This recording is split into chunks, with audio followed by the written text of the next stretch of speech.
is because it matters for the discussion. We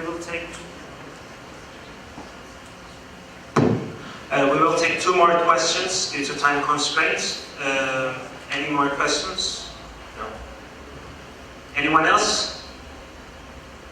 No? Okay. Okay, there is one. Probably this is maybe addressing other chapters of IPCC. So I just wonder, in the post-2015 agenda, they focus more on interconnectedness and intersectoral understanding. Whereas what we see in IPCC, what you have showed here, is that you are very sector specific. So is anything related, for instance, do you have a section on that how transport and energy are actually linked? Yeah. It's a very important point.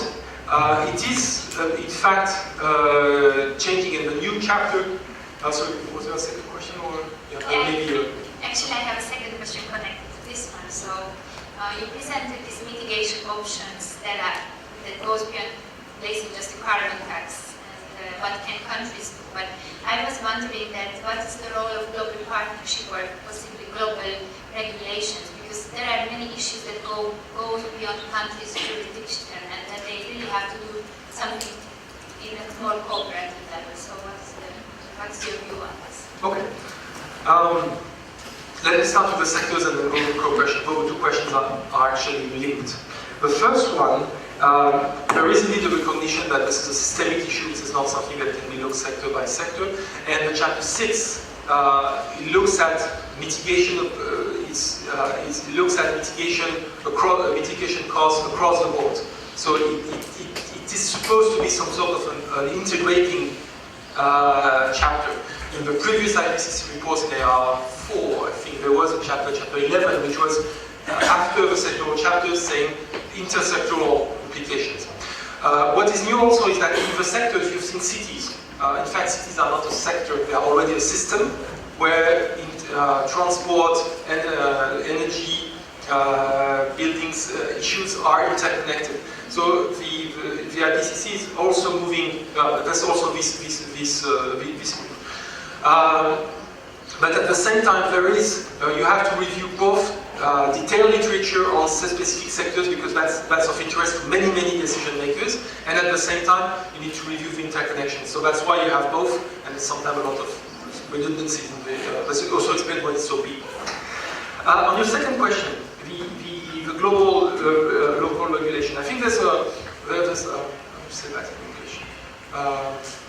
A pendulum, right? Moving from we started, if you look at the history of international negotiations, we started, the first treaty is actually the UN Framework Convention on Climate Change in 1992, which is really all countries in the world are doing, so it's international cooperation. All the way to the Kyoto Protocol, even to Copenhagen in 2009, you have this idea that we'll have the ground design with global cooperation, and then we move down to country levels. Kyoto was an example of that, and what was expected of Copenhagen in 2009 was that there would be global agreement on the same logic. After that logic failed in Copenhagen, so we did not manage to get an agreement, so many things were done in Copenhagen otherwise, but nonetheless. The logic shifted from more of from top down to bottom up. So that's the INDCs I mentioned previously, where now each country is sort of looking into what it can do. And the Accord in Paris will be something of a collection of all this. Now, of course, this raises the question of, okay, if we sum it up, does it get us to +2? The answer already is no. So the question is, what's the mechanism in Paris that will provide for improving and strengthening those commitments over time? And there, international cooperation is extremely important. And the second issue is, are those actually consistent? I don't know, if you look at a key decision, for instance, for Brazil at the moment, it's what it makes of the new oil resources that it has discovered offshore. Does it use it domestically, raising its own domestic emissions, or sell it abroad? Obviously, if you look at emission reduction, it should be selling it abroad. Now, if you look globally, well, it means this oil will be used somewhere else.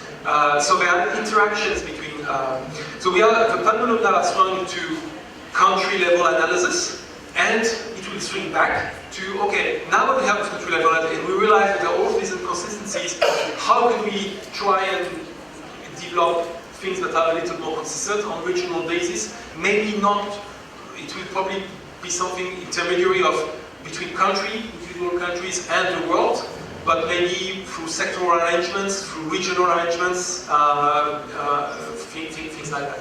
But yes, I think this is a very, very, very important question. Well, that was a great conclusion. Thanks a lot, Professor Lecoq. I mean, this was great. Let's give a hand to Professor Lecoq. We will directly proceed with the next panel, which is on energy and climate change. We have a plenary session, so I would like to invite Selma Şekercioğlu, Umut Şokri, Nile Işlar, and Bengisu Kılıç.